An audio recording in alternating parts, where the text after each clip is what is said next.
Dans un procès historique sur le massacre de 2009 en Guinée-Conakry, les procureurs guinéens ont réclamé le mercredi 23 mai la condamnation à prison à vie de l'ancien dictateur Moussa Dadi Camara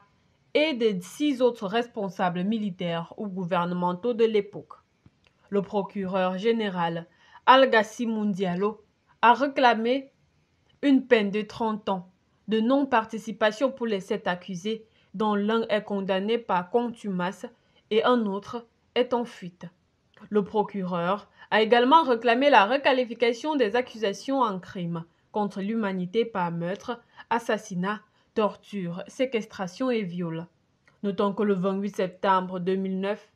et dans les jours qui ont suivi, les membres de la garde présidentielle, des soldats, des policiers et des miliciens ont brutalement réprimé un rassemblement de l'opposition dans un stade de la banlieue de la capitale Conakry. Selon une commission d'enquête mandatée par les Nations Unies, au moins 156 personnes ont été tuées, 109 femmes ont été violées et des centaines ont été blessées dans l'un des chapitres les plus sombres de l'histoire de ce pays d'Afrique de l'Ouest.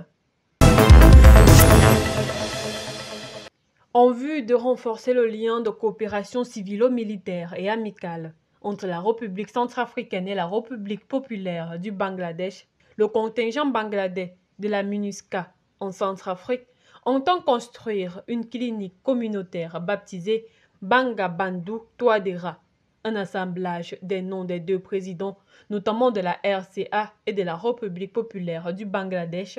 au camp militaire de Kasai, dans le 7e arrondissement de Bangui. La pose de la première pierre a eu lieu le mardi 21 mai au sein du dit camp, couplée avec la remise des tenues militaires en présence du chef de l'État, Faustin Archange Touadéra, et plusieurs personnalités civiles et militaires venues pour la circonstance. Il faut noter que cette clinique va servir de sanctuaire pour la population centrafricaine en général et celle du 7e arrondissement en particulier, et le délai de construction est de 3 mois. Notons que cette clinique sera approvisionnée en médicaments par le gouvernement bangladais pendant tout le temps que le contingent bangladais restera en mission de paix en République centrafricaine, comme soulignent les autorités.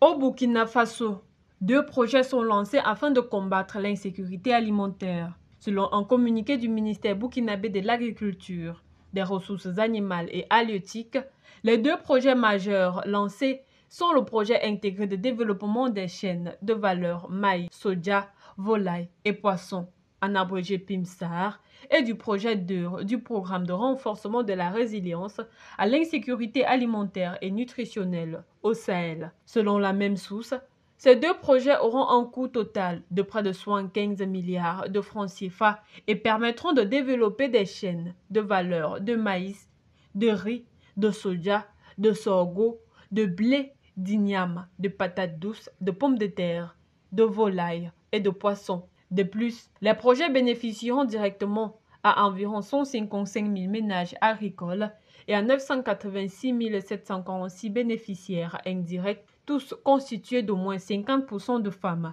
et de jeunes et environ 7 500 personnes déplacées internes. La compagnie publique chargée du traitement et de l'exportation du précieux minerai Fidelity Gold a annoncé cette semaine qu'un système de traçage de l'or sera mis en place cette année au Zimbabwe pour combattre la contrebande qui affecte le secteur. Selon le directeur général de la compagnie, Peter Mangaramombe, l'initiative qui commencera le 30 septembre prochain mettra en place un système qui permettra de suivre l'approvisionnement en métal des mines jusqu'au marché dans le but de mettre fin à la contrebande. Notons que selon un récent rapport de l'International Grizzlies Group, le Zimbabwe subit une perte annuelle d'environ 1,5 milliard de dollars en raison de la contrebande de métal jaune. Le nouveau système de traçage permettra un suivi en temps réel depuis le pesage des lingots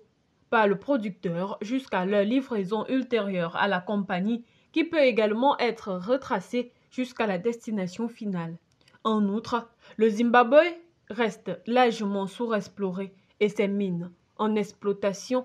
peinent à lever des capitaux en raison des inquiétudes concernant les politiques gouvernementales et les droits de propriété, en particulier après la saisie des fermes appartenant à des Blancs en l'an 2000.